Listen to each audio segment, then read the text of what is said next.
All right, guys, we're here today talking about the Lotus Elise and its solution to a flat tire. Yeah, it's gonna be a quick one. Let's get right down to it. All right, rolling.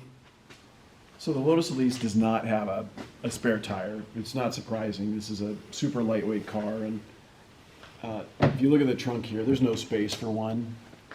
Even a thinner donut or a collapsible tire just won't fit, and would add weight, which would go against what this car is all about. So I want to show you what actually did come from the factory. This is what they delivered. This is your fix-a-flat solution. It's tire weld brand, or Holtz brand tire weld, which is a sticky goo that expands. You spray it into the tire, and it will seal a smaller puncture, at least enough to get you to where you can get some help. I still carry it. I'm surprised that I do, because it's actually surprisingly heavy. But my solution is something different. I do this because I do this on my other cars. So I always want to be prepared if I happen to get a screw or a nail in a tire. If you have a larger blowout, you're in deep shit. You're not going to be able to do this yourself. But if you have a puncture and a slow leak, even if the tire's flat, you want to have a way to get yourself home. So I like the Slime brand air compressors. These are small, they're lightweight, they run off of your accessory port in your car. And I have used these on truck tires, 285, 70 tires, where I'm bombing down the freeway and I realize my car is squirrely and I got a flat tire. This thing will do the trick. The key is, though, you've got to be able to fix the puncture. And the way to do that is with something like this. In this case, it's Slime brand again, but this is I'll open it up and show you guys, but this is a way to plug a hole in a tire. And the other thing you'll need are some sort of pliers, needle nose or some sort of pliers, where you can actually get a hold of whatever's causing the puncture and pull it out.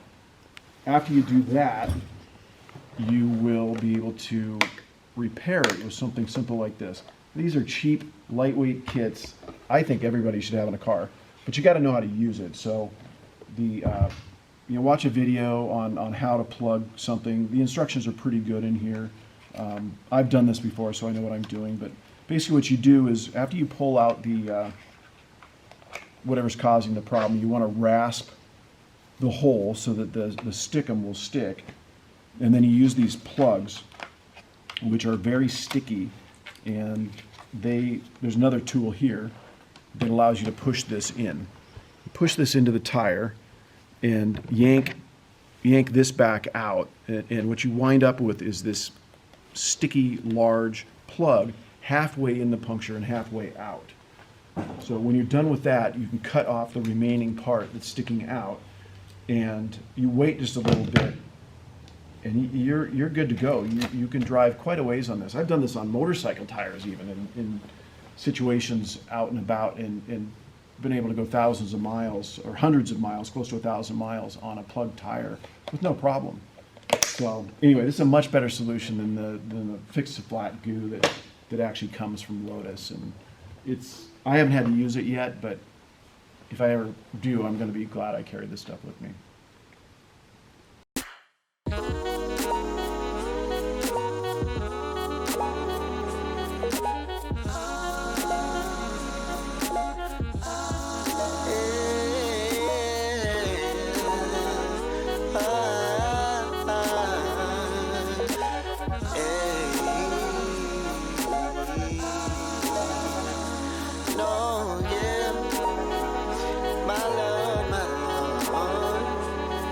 Alright, hope you guys liked that short video on the Lotus and some of the accessories, in case you get in a little pickle. There's going to be more videos out in the Lotus and on the Mark II and other projects around, so make sure you like, comment, subscribe. Thanks for watching, and bye.